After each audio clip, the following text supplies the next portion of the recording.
All right, we are here with Ted of Kalypso, who is going to be bringing us the First Templar on Xbox and PlayStation? PC. And PC, Xbox and PC, okay. And the first thing I'd like to know is there going to be a demo released? I don't recall if there's one planned yet. Fair enough. Do we have a release date on the game? Yes, the game is actually May 10th. May 10th. Okay, so this is the final build of the game, or is there still? The PC build is pretty much near complete. The 361, you'll actually notice a difference. That's probably about 80%. Sure. And what we're going to do is I'd like to get some footage of the Xbox. That's my specialty. By that, I mean it's where I suck the less. Or the least, I should say. So if you want to go ahead and play, I will get some footage here.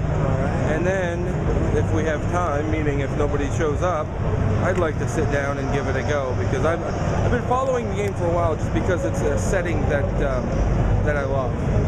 The Templars and the We're trying history. to stay historical with it. Sure. I mean, it's not going to be History 101 turned into a game, but we're not going to have high fantasy. You're not going to have elves, orcs, dragons, wizards, any of that. Okay, so no magic. It's sword and shield. Exactly. Now, is it more role play or action adventure? It's more action adventure, kind of hack and slash. Okay. But it does have some light role playing elements. Are there? I guess the way I should ask it is a level up system or a skill progression. Yep. And I can show you that. There's actually a skill tree. There's 3 different characters. Okay. So because it's cooperative, you're always having 2 characters on screen. Even if you don't have an actual second player with you, the AI will take over. Okay, like now. Lego Star Wars. So then that triggers the question there. This is co-op. Yes, online and offline. Okay. Split screen, offline. And drop in, drop out, or okay, fantastic. And so what it is obviously each character is going to have a specific skill set. You know, we've got our heavy tank kind of melee fighter, then your sort of middle of the line fighter, and then you've got your really agile fighter who's got some range. She can throw daggers. Okay. She does a lot of acrobatic kind of moves. Okay. And it'll start out, each chapter of the story determines what characters. Okay. So you're not always going to be able to flip through all 3 of them. It's going to be like, okay, in this catacomb mission, you have the girl and one of the Templars. And for example, in the beginning here, we only have the 2 Templar knights. Okay.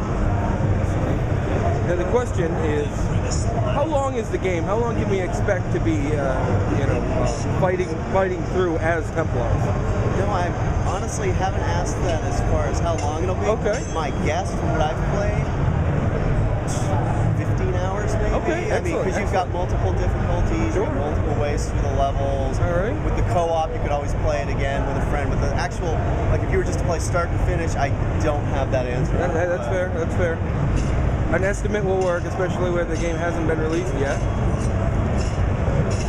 So being a hack and slash, straight up button match combos. Okay. Now I see on the right side of the screen you can command your you get basic context sensitive commands. So like say we're doing a stealth mission, you want to have the other knight stay back. You can just do the stay here command and go do the stealth elements and then come back to him. Okay. You can also at any time with the left bumper on 360 switch to the other character. Excellent. And then the AI will just take over. Okay. The AI is smart enough to understand things like, oh, we've got to complete this puzzle. I can help you do it if it requires like 2 people working on it. Okay. Now, that kind of thing. Players like me, we tend to wade in and balls to the wall, just start swinging our swords, so we take a lot of damage. How do you heal yourself in the game? Because we're trying to stay away from high fantasy, we've done more world elements that heal you. Okay. So like being a Templar, holy water heals him. So you'll find, maybe fountains of it or jars of it laying around. Also, food will heal him.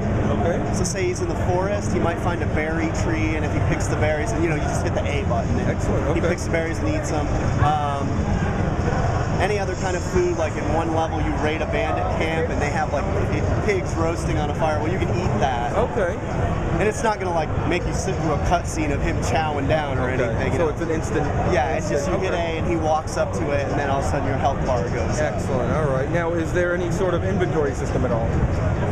Really basic because we're trying to stick to the fact that a swordsman is not going to suddenly know how to use a bow and arrow or anything like that. Right. So what we've got instead, these guys are going to chat with each other. We have All right, then we've got the controls there. Okay, so there is XP. So there again, you said there here's was the skill tree. Okay. So what you can see, we've got Cillian up here. Anything in red, he's already unlocked. Okay. And then you can see his XP, and you just buy what you need. Sure, and that's there are I love the way the system is set up. Yeah. And then you can actually, as you play, you can unlock different costumes for the character. Okay, different weapons. Some weapon upgrades throughout the game. But you're never going to have, like I said, like you'll never have the Templar with bow and arrow. He's always going to be, you know, your melee weapons, things like that. So we don't have a heavy inventory system at all. Sure. It's pretty straightforward. And really, it's, you know, your hack and slash fun. Just get in there and beat things up. Good. Beautiful game. I mean, you can see the draw distance is huge. You've got buildings in the background. You've got the cliffs. I mean, is there a day-night cycle, or is it'll rotate through. There'll be some weather in there. Okay. One other really interesting thing that we like to point out: this is the Tropico 3 engine. Oh, okay. Used to create a strategy game. They actually took the 3D part of the engine, heavily modded it, obviously, and made it into an action game. Excellent. All right. So also down here, these blue balls. Yeah. Are the zeal meter. And what happens there is you do get specials you can unlock. So, for example, the first special he unlocks is a shield breaker attack. Okay. And what that is he holds, when the zeal is built up enough, so he's got one solid blue dot, he can hold down X, and he'll actually slam through the other guy's shield first. So if you've got an enemy that just keeps blocking, sure, you're not stuck with like, okay, how am I going to get rid of this guy? That obviously leads to you've got an intelligent AI that won't just run in swinging their sword as well. They'll use tactics such as hiding behind the shield to try to open your defense. Work in teams. I mean, this is set on casual, so it's a lot easier, but the higher the difficulty, the better the AI, the more damage is dealt, things like that. Just explain. Mini-map. Yeah. And if you want to look at the controls and stuff here, you also have, so you can the left bumper is, in this menu, you go to Templar Chronicles, and all the story points that you unlock and clues will show up here. All right. Along with them just being, you know, can some of those be missed throughout the game? I mean, I guess what I'm asking is, it's pretty story driven. So you're pretty much it's not open world. You know, you're going to follow the paths. There are a lot of side quests, but those aren't necessary to the end of the game. Sure. But I don't think you'll end up missing anything as far as the Templar Chronicle kind of thing. So you can see here, you know, vats of holy water. He just goes up. His health goes up. I don't think he needs any help, but you could always send him over. Normally, he'd be smart enough to do it on his own if he needed it. So, and actually, I can unlock a Chronicle here in a second. All right, so you're a questing Templar. Yep. Now, the Templars were known for seeking out the Holy Grail. Is that the point of this? Yeah, the idea is late Middle Ages, the church is collapsing, the Templars go out trying to be all good and righteous and find the Holy Grail. You know, thinking, well, that'll restore everything and we'll all be, you know, shiny, happy Candyland again. Problem is, this is one of our finisher moves. Excellent. The problem is one, the Templars were a financial superpower for a while. So our game picks up where the kings and the church decided to have them killed rather than pay them off. Okay. All the loans that they owed the Templars, everybody just kill them, it's cheaper. So these poor Templars are trying to save the church and save people that are really hunting them down. Okay. So this is historically accurate. Yeah. Okay. And you play a fictional character in a historically accurate setting. And so as they play, they unravel that conspiracy. They discover, hey, we're being hunted, but people we helped. And also, we raise the question in the storyline of if the Grail does exist, is it good or evil? Because if it's good, you know, the philosophy is, oh, it makes everything happy again. But what if it's a trick from Satan? What if he put it out there to distract the Templars so that he could let the church crumble while they're off in foreign lands trying to find it? Right. Is there a heavy religious undertone in this?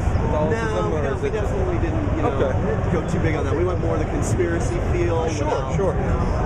Well, in today's world, that's the best way to go, with everybody getting offended for everything. Yeah. So. And you've got to leave some in here, but we don't ever call out a specific religion or anything. Again, good. All right. Well, I've got 10 minutes of footage here.